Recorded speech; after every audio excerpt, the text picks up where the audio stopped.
ಹನುಮಂತ ದೇವರು ಒಂದು ವೃಕ್ಷವನ್ನು ಬಿಟ್ಟು, ಅಶೋಕವನದಲ್ಲಿ ಒಂದು ಮರ ಬಿಟ್ಟು ಉಳಿದೆಲ್ಲ ಮರಗಳನ್ನು ಕೂಡ ಹಾಳು ಮಾಡಿದ್ದಾನೆ. ಹೇಗೆ ಮಾಡಿದ್ರು ಹನುಮಂತ ದೇವರು? ಸೀತಾದೇವಿಗೆ ಅಂದ್ರಂತೆ, ಅಮ್ಮ ನಿನ್ನ ದರ್ಶನ ಮಾಡಿ ರಾಮನ ಸಂದೇಶ, ರಾಮನ ಉಂಗುರ ನಿನಗೆ ಕೊಡುವ ತನಕ ನಾನು ಏನೂ ತಗೊಳ್ಬಾರ್ದು, ಉಪವಾಸದಲ್ಲಿ ರಾಮನ ಸೇವಾ ಪೂಜಾ ಮಾಡಬೇಕು ಅಂತ ಸಂಕಲ್ಪ ಮಾಡಿದ್ದೆ. ನಿನ್ನ ದರ್ಶನ ಆಯಿತು, ರಾಮನ ಸಂದೇಶ ಕೊಟ್ಟಾಯಿತು, ರಾಮನ ಉಂಗುರ ಕೊಟ್ಟಾಯಿತು, ರಾಮನಿಗೆ ತಲುಪಿಸ್ಲಿಕ್ಕೆ ನೀ ಕೊಟ್ಟ ಸಂದೇಶ ದಿವ್ಯವಾದ ಚೂಡಾಮಣಿಯನ್ನು ಗ್ರಹಣ ಮಾಡಿ ಆಯಿತು. ಒಟ್ಟು ರಾಮನ ಕೆಲಸ ಮುಗೀತು. ಈಗ ನನಗೆ ಹಶ್ವಾಗ್ತಿದೆ. ಕೆಲವ್ರಿಗೆ ಹೇಳುವಾಗಲೇ ಹಶ್ವಾಗಿಬಿಡತ್ತೆ. ಹಾಗೆ ಹಶ್ವಾಗಬಾರ್ದು. ಬೆಳಗ್ಗೆ ಎದ್ದು ದೇವರ ಪೂಜೆ ಮಾಡಿ ತೀರ್ಥ ತಗೊಳ್ಳೋವರೆಗೂ ತಿನ್ನುವ ಬಯಕೆಯೇ ಬರಬಾರ್ದು. ಕುಡಿಯುವ ತಿನ್ನುವ ಬಯಕೆ ಬಂದರೆ ದೇವರ ಪೂಜೆ ಮಾಡುವ ಅಧಿಕಾರವನ್ನೇ ಕಳ್ಕೊಂಡು ಬಿಡ್ತೀರಿ. ಮುಂಜಾನೆ ಎದ್ದು ಗೋವಿಂದ ಎನ್ನಿ ವೇದ ಪ್ರತಿಪಾದ್ಯನಾದ ಭಗವಂತನ ಆರಾಧನೆಯನ್ನು ಬೆಳಗಾಗೆದ್ದು ಮಾಡಬೇಕಂತೆ. ಈಗ ದೇವರ ಪೂಜೆ ಮುಗೀತು, ಹಶ್ವಾಗ್ತಾ ಇದೆ, ಹಣ್ಣು ಬೇಕು ಅಂತ. ಒಳ್ಳೊಳ್ಳೆ ಹಣ್ಣು ಬಿಟ್ಟಿತ್ತು. ಸೀತಾ ಅಂದ್ಲು, ಈ ಹಣ್ಣು ತೆಗೆದುಕೊಳ್ಳುವ ಭರದಲ್ಲಿ ಗಿಡಗಳ ಕೆಳಗೆ ಮಲಗಿರುವ ದೈತ್ಯರು ಎಚ್ಚರ ಆಗದ ಹಾಗೆ ಅಲ್ಲಿ ಬಿದ್ದ ಕೆಲವು ಹಣ್ಣುಗಳನ್ನು ಸಂಗ್ರಹ ಮಾಡಿ ಸ್ವೀಕಾರ ಮಾಡು, ಬೇರೆ ಹಣ್ಣು ತಿನ್ನಲಿಕ್ಕೆ ಹೋಗಬೇಡ, ಊರಿಗೆ ಹೋಗಿ ಏನು ಬೇಕಾದ್ರೂ ತಗೋ ಅಂತ ಹೇಳಿದ್ರೆ ಹನುಮಂತ ದೇವರು ಹೇಳ್ತಾ ಇದ್ದಾರೆ, ಅದು ಸಾಧ್ಯವೇ ಇಲ್ಲ. ಕಾರಣ, ಈ ಬಿದ್ದ ಹಣ್ಣು ತಿನ್ನೋ ಸಂಪ್ರದಾಯ ಇಲ್ಲ, ಗಿಡದಲ್ಲೇ ಇರಬೇಕು. ಕಪಿಗಳೆಲ್ಲ ನೀವು ನೋಡ್ರಿ, ಅವೆಲ್ಲ ಗಿಡಕ್ಕೆ ಹೋಗಿಯೇ ತಿನ್ನೋದು. ಹಾಗಾಗಿ ಒಂದು ಗಿಡಕ್ಕೆ ಹತ್ತಿ ಎಲ್ಲ ಹಣ್ಣನ್ನು ತಿಂದರು, ಹೊಟ್ಟೆ ತುಂಬಲಿಲ್ಲ. ಪಕ್ಕದ ಮರದಲ್ಲಿ ತುಂಬ ಹಣ್ಣಿತ್ತು. ಈ ಮರದಿಂದ ಆ ಮರಕ್ಕೆ ಹೋಗಬೇಕು. ಕೋತಿಗಳು ಅವುಗಳ ಕ್ರಮ, ಒಂದು ಮರದಿಂದ ಇನ್ನೊಂದು ಮರಕ್ಕೆ ಹೋಗಬೇಕಾದ್ರೆ ನೆಲದ ಮೇಲೆ ಇಳಿದು ವಾಕ್ ಮಾಡ್ಕೊಂಡು ಇನ್ನೊಂದು ಮರಕ್ಕೆ ಹೋಗಲ್ಲ. ಅವು ಮರದಿಂದ ಮರಕ್ಕೆ ಅವು ಹಾರ್ತಾ ಇರುತ್ತೆ. ಹಾಗೆ ಹಾರುವಾಗ ಒಂದು ಮರದ ಮೇಲೆ ಜೋರಾಗಿ ಕಾಲು ಒತ್ತಿ ಇನ್ನೊಂದು ಮರಕ್ಕೆ ಹಾರಬೇಕು, ಇದು ಕ್ರಮ. ಹಾಗೆ ಹನುಮಂತ ದೇವರು ಒಂದು ಮರದ ಮೇಲೆ ತಮ್ಮ ಬಲಪ್ರಯೋಗ ಮಾಡಿ ಕಾಲು ಒತ್ತಿದರೆ ಆ ಮರ ಬುಡ ಸಮೇತವಾಗಿ ನೆಲಕ್ಕೆ ಉರುಳುತ್ತಿತ್ತು. ಆ ಉರುಳುವಾಗ ಆ ಮರದ ಕೆಳಗೆ ಅವರೆಲ್ಲ ಸಾಯ್ತಾ ಇದ್ದರು. ಹೀಗೆ ಮಾಡ್ತಾ ಇಡೀ ವನದಲ್ಲಿರುವ ಹಣ್ಣುಗಳನ್ನು ತಿನ್ನುವ ನೆಪ ಮಾಡಿಕೊಂಡು ಎಲ್ಲ ರಾಕ್ಷಸರನ್ನು ಬಗ್ಗು ಬಡಿತಾ ಇದ್ದಾರೆ. ಒಬ್ಬ ರಾಕ್ಷಸ ತಪ್ಪಿಸಿಕೊಂಡು ರಾವಣನ ಬಳಿಗೆ ಹೇಳ್ತಾ ಇದ್ದಾರೆ, ಒಂದು ಕಪಿ ಬಂದು ನಿಮ್ಮ ಅತ್ಯಂತ ಪ್ರಿಯವಾದ ವನ ಅಶೋಕವನವನ್ನು ಧ್ವಂಸ ಮಾಡ್ತಾ ಇದೆ. ಅಥಾಶೃಣೋದ್ದಶಾನನಃ ಕಪೀಂದ್ರ ಚೇಷ್ಟಿತಂ ಪರಂ ದಿದೇಶ ಕಿಂಕರಾನ್ ಬಹುನ್ ಕಪಿನ್ ನಿಗೃಹ್ಯತಾಮಿತಿ. ಹನುಮಂತನ ವಿಲಕ್ಷಣವಾದ ಈ ಕಾರ್ಯವನ್ನು ಕೇಳಿ ರಾಮದೇವರಿಗೆ ಭಾರಿ ಸಿಟ್ಟು ಬಂತು. ಹೋಗ ಕಪಿನ ಹಿಡ್ಕೊಂಡು ಬನ್ನಿ ಅಂತ ತುಂಬ ಜನ ಅವರಿಗೆ ಕಿಂಕರರು ಅಂತ ಕರೀತಾ ಇದ್ದಾರೆ, ಅವ್ರನ್ನ ಕಳಿಸ್ಕೊಟ್ನಂತೆ. ಇಲ್ಲಿ ಜಗದ್ಗುರು ಮಧ್ವಾಚಾರ್ಯರು ಈ ಸಂದರ್ಭದಲ್ಲಿ ರಾವಣನನ್ನು ರಾವಣ ಅಂತ ಹೆಸರು ಹೇಳಿಲ್ಲ, ದಶಾನನಃ. ಆನನ ಅಂದರೆ ಮುಖ, 10 ಮುಖದವ. ಮುಖ ಅಂದರೆ ತಲೆ, 10 ತಲೆಯವ. 10 ತಲೆಯವ ಅಂತ ಯಾಕೆ ಹೇಳಿದ್ರು ನೋಡಿ. 10 ತಲೆ ಅಂದರೆ ಒಂದು ತಲೆಗೆ ಎಷ್ಟು ಕಿವಿ? 20 ಕಿವಿ. 20 ಕಿವಿಗಳಿಂದ ಹನುಮಂತ ದೇವರ ಮಹಿಮೆಯನ್ನು ಕೇಳಿದ ಮೇಲೂ ಹನುಮಂತನ ಬಗ್ಗೆ ಇವರು ಜೀವೋತ್ತಮರು ಅಂತ ತಿಳಿದುಕೊಳ್ಳುವ ಯೋಗ್ಯತೆ ಅವನಿಗೆ ಬರಲಿಲ್ಲ. ಅವನು ಸಾಮಾನ್ಯ ಕಪಿ ಅಂತಲೇ ತಿಳ್ಕೊಂಡ. ಇದರಿಂದ ಅರ್ಥ ಎಷ್ಟು ತಲೆ ಇದ್ರೇನು, ಎಷ್ಟು ಕಿವಿ ಇದ್ರೇನು, ಎಷ್ಟು ಕಿವಿ ಇದ್ದರೆ ನಮಗೆ ಎಷ್ಟು ಕಿವಿ ಇದೆ ಹಂಗಲ್ಲ, ಎಷ್ಟು ಕೇಳಿದ್ರೇನು ಅಂತ ಅರ್ಥ.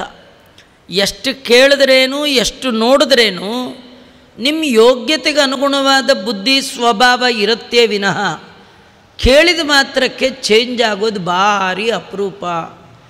ಚೇಂಜ್ ಆಗುವ ಯೋಗ್ಯತೆ ಇದ್ದರೆ ಮಾತ್ರ ಕೇಳಿ ಚೇಂಜ್ ಆಗ್ಬೋದು. ಅಕ್ಕಿ ಆಗಿದ್ದರೆ ಮಾತ್ರ ಕುದಿಯುವ ನೀರಲ್ಲಿ ಅದು ಅನ್ನ ಆಗುತ್ತೆ. 10 kg ಅಕ್ಕಿಯನ್ನು ನೀರಿಗೆ ಹಾಕಿ ಅನ್ನ ಮಾಡುವಾಗ ಅಷ್ಟು ಅಕ್ಕಿ ಅನ್ನ ಆಗುತ್ತೆ. ಆದರೆ ಅದರ ಜೊತೆಗಿದ್ದ ಒಂದು ಕಲ್ಲು ಎಷ್ಟು ನೀರು ಹಾಕಿ ಎಷ್ಟು ಬೆಂಕಿ ಕೊಟ್ಟರೂ ಕೂಡ ಕಲ್ಲಾಗೇ ಉಳಿಯುತ್ತೆ ವಿನಃ ಅದು ಅನ್ನ ಎಂದೂ ಹೇಗಾಗಲ್ವೋ. ಯಾಕೆಂದರೆ ಅನ್ನ ಆಗುವ ಸ್ವಭಾವವೇ ಇಲ್ವೋ. ಎಷ್ಟು ನೀರು ಹಾಕಿದ್ರೇನು, ಎಷ್ಟು ಬೆಂಕಿ ಶಾಖ ಕೊಟ್ಟರೇನು ಹೇಗೆ ಕಲ್ಲು ಕಲ್ಲಾಗೇ ಉಳಿಯುತ್ತೆ, ಹಾಗೆ ಎಷ್ಟು ಕಿವಿ ಇದ್ರೇನು, ಎಷ್ಟು ತಲೆ ಅಂದರೆ ಬುದ್ಧಿ, ಬ್ರಿಲಿಯನ್ಸಿ. ನಿಮಗೆ ಎಷ್ಟು ಬುದ್ಧಿ ಇದ್ರೇನು, ಎಷ್ಟು ಬಾರಿ ಕೇಳಿದ್ರೇನು ಏನು ಪ್ರಯೋಜನ. ಇದರರ್ಥ ಎಷ್ಟು ಕೇಳಿಯೂ ಇಷ್ಟು ನೋಡಿಯೂ ಜೀವನದಲ್ಲಿ ಇಷ್ಟು ಕಷ್ಟ ಅನುಭವಿಸಿದ ಮೇಲೂ ದೇವರಲ್ಲಿ ನಂಬಿಕೆ ಬರಲಿಲ್ಲ, ದೇವರ ಮಹಿಮೆಯನ್ನು ತಿಳಿಲಿಲ್ಲ ಅಂತಾದರೆ ನಾವೆಲ್ಲ ರಾವಣ ಇದ್ದ ಹಾಗೆ. ಇಷ್ಟೆಲ್ಲ ಕೇಳಿದ ಮೇಲೂ ಪರಸ್ತ್ರೀ, ಪರಧನ, ಇನ್ನೊಂದು ದೇವರು ಕೊಟ್ಟದ್ರಲ್ಲಿ ತೃಪ್ತಿ ಪಡದೆ ಇದ್ದದ್ದೆಲ್ಲ ನನಗೆ ಬೇಕು ಅನ್ನುವ ದುರಾಸೆ, ದುರ್ಬುದ್ಧಿ ಇದಿತ್ತು ಅಂದರೆ ಅವನು ಮತ್ತೊಬ್ಬ ರಾವಣ ಅಂತ ನಾವು ತಿಳ್ಕೊಳ್ಬೇಕು. ಅದಕ್ಕೆ ಇಲ್ಲಿ ತಲೆಯನ್ನು ಆಚಾರ್ಯರು ಹೇಳ್ತಾರೆ. ಅಥಾ ಶೃಣೋದ್ದಶಾನನಃ ಆತ್ಮನಃ ಸದೃಶಾನ್ ಶೂರಾನ್ ಕಿಂಕರಾನ್ ನಾಮ ರಾಕ್ಷಸಾನ್. ಎಲ್ಲ ಒಬ್ಬೊಬ್ಬರು ರಾವಣ ಇದ್ದಾಗಿದ್ದರು. ಅಂಥ ಸಾವಿರ ಜನ ರಾಕ್ಷಸರನ್ನು ಕಳಿಸಿದ್ದಾರೆ. ಅವರು ಎಷ್ಟಿದ್ರು ಅಂದರೆ 80 ಕೋಟಿ ಸೇನಾ ನಾಯಕರಿದ್ರಂತೆ, ಕಮಾಂಡೋಸೇ ಅಷ್ಟಿದ್ರಂತೆ. ಅವ್ರ ಕೈ ಕೆಳಗಿನವ್ರು ಎಷ್ಟಂತ ಹೇಳಲಿಲ್ಲ. ಆ ಕಂಟ್ರೋಲ್ ಮಾಡುವ ಸೇನಾ ನಾಯಕರು, ದಂಡಿನ ಅಧಿಪತಿಗಳು ಯೂತಪ ಅಂತ ಕರೀತಾರೆ. 80 ಕೋಟಿ ಯೂತಪಂ. 80 ಕೋಟಿ ಸೇನಾಧಿಪತಿಗಳು, ಒಬ್ಬೊಬ್ಬರಿಗೆ 80,000 ಭಟರು, ಇಷ್ಟು ಜನ ಬಂದಿದ್ದಾರೆ. ಈ ಕಥೆ ಏನು ಗೊತ್ತಾ, ಒಂದು ಕೋತಿನ ಅರೆಸ್ಟ್ ಮಾಡಲಿಕ್ಕೆ 80 ಕೋಟಿ ಜನ ಬರೋದು ಅಂದರೆ ಏನು ರೀ. ಅದರಿಂದಲೇ ತಿಳ್ಕೊಳ್ಳಿ ಕೋತಿ ಪವರ್ ಎಷ್ಟು. ಅದು ಕೋತಿ ಅಲ್ಲ, ವಾಯುದೇವರು. ವಾಯುದೇವರು ಕೋತಿ ಅಲ್ಲ, ಕೋತಿ ವಾಯುದೇವರಲ್ಲ. ನಾವು ಯಾವುದೋ ಮನೆ ಮುಂದೆ ಕೋತಿ ನೋಡಿ ಪ್ರಾಣದೇವರು ಕೈ ಮುಗಿದ್ರೆ ಅಲ್ಲ ರೀ, ಅದು ಬೇರೆ ಅದು ಬೇರೆ. ಆ ವಾಯುದೇವರ ಯೋಗ್ಯತೆ ಎಂಥದ್ದು. ಭೂಮಿಯನ್ನು ಮೇಲ್ತಂದ ಭಗವಂತನ ರೂಪ ವರಾಹ. ವರಾಹ ರೂಪದಿಂದ ನೀರಿನ ಒಳಗೋಗಿ ಭಗವಂತ ಮುಳುಗಿದ ಭೂಮಿಯನ್ನು ಮೇಲ್ತಂದ. ಹಾಗಂಥೇಳಿ ಬೀದಿಲೋಗೋ ಹಂದಿಗಳೆಲ್ಲ ವರಾಹ ಆಗ ಸಾಧ್ಯನಾ? ದೇವರು ವರಾಹ, ಆದರೆ ವರಾಹ ಎಲ್ಲ ದೇವರಲ್ಲ, ಅದನ್ನು ತಿಳ್ಕೊಳ್ಬೇಕು. ಹಾಗಾಗಿ ಹನುಮಂತ ದೇವರಂದರೆ ಸಾಮಾನ್ಯ ಒಂದು ಚೇಷ್ಟೆ ಮಾಡುವ ಕಪಿ ಅಂತ ತಿಳ್ಕೊಂಡ್ರೆ ನಿಮ್ಮ ತಲೆ ರಾವಣ ಇದ್ದ ಹಾಗೆ. ನಿಮಗೆ ಬುದ್ಧಿ ಬರಲಿಲ್ಲ. ರಾವಣಂಗೆ ಇಷ್ಟು ತಲೆ ಇದ್ದರು, ಇಷ್ಟು ನೋಡಿದ್ರು, ಇಷ್ಟು ಕೇಳಿದ್ರು, ಅವನಿಗೆ ಬುದ್ಧಿ ಬರಲಿಲ್ಲ. ಕಪಿನ ಹಿಡ್ಕೊಂಡು ಬನ್ನಿ ಅಂತಂದ. ಸಮಾವೃತಸ್ತತಾಯುಧೈ, ಅವರೆಲ್ಲ ಆವರಿಸ್ಕೊಂಡು ಬಿಟ್ರಂತೆ. ಒಂದು ಕಪಿಯ ಸುತ್ತ 80 ಕೋಟಿ ಸೇನಾಧಿಪತಿಗಳು ಸುತ್ತುವರೆದು ನಿಂತು ಬಿಟ್ಟಿದ್ದಾರೆ. ಅಷ್ಟೇ ಅಲ್ಲ, ಒಬ್ಬೊಬ್ಬರ ಕೈಯಲ್ಲಿ ಒಂದೊಂದು ಬಗೆಯ ವಿಚಿತ್ರ ಆಯುಧ. ಒಬ್ಬರ ಕೈಯಲ್ಲಿದ್ದ ಹಾಗೆ ಇನ್ನೊಬ್ಬರ ಆಯುಧ ಇಲ್ಲ. ಅಷ್ಟು ಜನ ವೇಗವಾಗಿ ಬಲವತ್ತರವಾಗಿ ಆಯುಧವನ್ನು ಹನುಮಂತ ದೇವರ ಮೇಲೆ ಎಸೆದಿದ್ದಾರೆ. ಆದರೆ ಆ ಎಲ್ಲ ಆಯುಧಗಳನ್ನು ಹನುಮಂತ ದೇವರು ಎದೆ ಒಡ್ಡಿ ನಿಂತಿದ್ದಾರೆ. ಅವರದ್ದು ಶರೀರ ವಜ್ರ ಶರೀರ. ಅವರ ಶರೀರಕ್ಕೆ ಯಾವುದೇ ಅಸ್ತ್ರಶಸ್ತ್ರದ ಬಾಧೆ ಉಂಟಾಗಲಿಕ್ಕೆ ಸಾಧ್ಯವೇ ಇಲ್ಲ.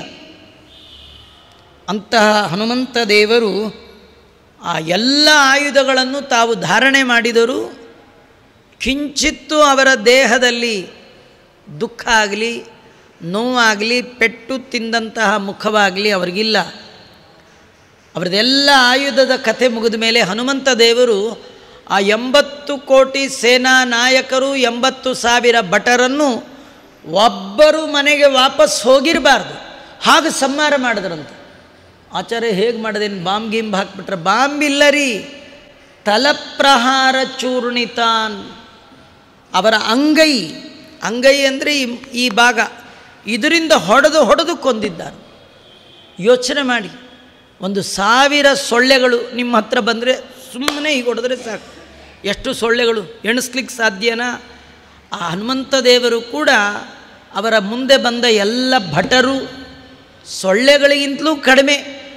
ಹಾಗಾಗಿ ಎಲ್ಲರನ್ನೂ ತಲಪ್ರಹಾರ ಚೂರ್ಣಿತಾನ್, ಅಂಗೈ ಪೆಟ್ಟಿನಿಂದಲೇ ಸಂಹಾರ ಮಾಡಿದ್ದಾರಂತೆ. ಸಂಹಾರ ಮಾಡೋದು ಅಂದರೆ ಇನ್ನೂ ಬಹಳ ವಿಶೇಷವಾಗಿ ಹೇಳ್ತಾರೆ. ಚೂರ್ಣ ಅಂದರೆ ಹಿಟ್ಟು, ಚೂರ್ಣ ಅಂದರೆ ಹಿಟ್ಟು. ಒಂದೇಟು ಒಬ್ಬನಿಗೆ ಬಿದ್ದರೆ ಅವನು ಪೂರ ಹಿಟ್ಟಾಗಿಬಿಡ್ತಿದ್ದ. ಪೂರ ಮೈ, ಕೈ, ಕಣ್ಣು, ಕಾಲು ಎಲ್ಲ ಒಳಗೆ ಸೇರಿಕೊಂಡು ಒಂದು ಮುದ್ದೆ ಆಗಿಬಿಡ್ತಿದ್ದ. 2ನೇ ಏಟಿಗೆ ಅವನಿಲ್ಲ. ಹಾಗೆ ಎಲ್ಲರನ್ನೂ ಹನುಮಂತ ದೇವರು ಕೊಂದಿದ್ದಾರೆ. ಪುನಶ್ಚ ಮಂತ್ರಿ ಪುತ್ರಕಾನ್, ಮತ್ತೆ ವಿಷಯ ರಾವಣನಿಗೆ ಹೋಯಿತು. ಹೋದಾಗ 7 ಜನರು ಮಂತ್ರಿ ಮಕ್ಕಳು ಅವ್ರನ್ನ ಕಳಿಸ್ಕೊಟ್ಟಿದ್ದಾನೆ. ಒಬ್ಬೊಬ್ಬರು ನಡ್ಕೊಂಡು ಬರ್ತಾ ಇದ್ದರೆ ಒಂದು ಪರ್ವತಕ್ಕೆ ಕಾಲು ಬಂದಿದೆಯನೋ ಅಂತ ಅಂದ್ಕೊಳ್ಬೇಕು. ಪರ್ವತ ಪ್ರಮಾಣ ಇದ್ರಂತೆ.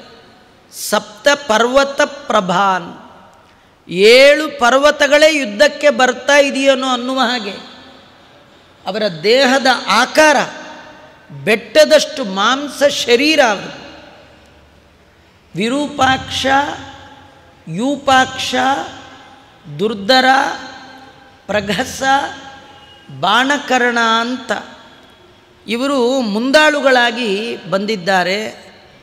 ಇವರು ಎಲ್ಲರನ್ನೂ ಕೂಡ ಹನುಮಂತ ದೇವರು ಅನಾಯಾಸವಾಗಿ, ಸ್ವಲ್ಪವೂ ಆಯಾಸ ಪಡ್ತಾ ಇಲ್ಲ. ಅನೌಪಂ ಹರೇರ್ಬಲಂ ನಿಶಮ್ಯ ರಾಕ್ಷಸಾಧಿಪಃ. ಎಲ್ಲರನ್ನೂ ಹನುಮಂತ ದೇವರು ಸಂಹಾರ ಮಾಡಿದ ಸುದ್ದಿಯನ್ನು ಕೇಳಿದ ರಾವಣನಿಗೆ ಅನ್ನಿಸ್ತು, ಓ ಇದು ಕಪಿ ಸಾಮಾನ್ಯ ಅಲ್ಲ, ಯಾಕೋ ಕಷ್ಟಕ್ಕೆ ಬರ್ತಾ ಇದೆ. ಹನುಮಂತನ ವಿರುದ್ಧ ಹೋದವರು ಒಬ್ಬರು ವಾಪಸ್ ಬರ್ತಿಲ್ಲ. ಬರದೇ ಇದ್ದರೆ ಬೇಡ, ಒಂದು ಮಿಸ್ ಕಾಲು ಕೊಡ್ತಾ ಇಲ್ಲ, ಒಂದು ಮೆಸೇಜ್ ಇಲ್ಲ. ಇದ್ರಲ್ವ ಏನಾರು ಮಾಡಲಿಕ್ಕೆ, ಬಂದವರಿಗೆಲ್ಲ ಹನುಮಂತ ದೇವರು ಸಂಹಾರ ಮಾಡ್ತಾ ಇದ್ದಾರೆ. ಹಾಗಾದರೆ ಸರಿಯಾದವ್ರನ್ನೇ ಕಳಿಸ್ಬೇಕು ಅಂಥೇಳಿ ಒಳ್ಳೆ ವ್ಯಕ್ತಿಯನ್ನು ರಾವಣ ಆಯ್ಕೆ ಮಾಡಿದ್ದಂತೆ. ಇವನು ಹೋದರೆ ಖಂಡಿತವಾಗಿ ಕಪಿನ ಹಿಡ್ಕೊಂಡು ಬಂದೇ ಬರ್ತಾನೆ ಅಂತ ರಾವಣ ಬಹು ಆಶೆಯಿಂದ ಒಬ್ಬನನ್ನು ಕಳಿಸ್ಕೊಟ್ಟಿದ್ದಾನೆ.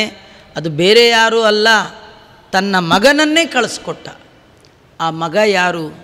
ಹನುಮಂತ ದೇವರನ್ನ ಹಿಡ್ಕೊಂಡು ಬರಲಿಲ್ವಾ, ಯಾಕೆ ಬರಲಿಲ್ಲ ಇತ್ಯಾದಿ ಕಥೆ ನಾಳೆ ಸೇರಿದಾಗ ನೋಡೋಣ ಅಂತ ಹೇಳ್ತಾ ಶ್ರೀಕೃಷ್ಣಾರ್ಪಣಮಸ್ತು.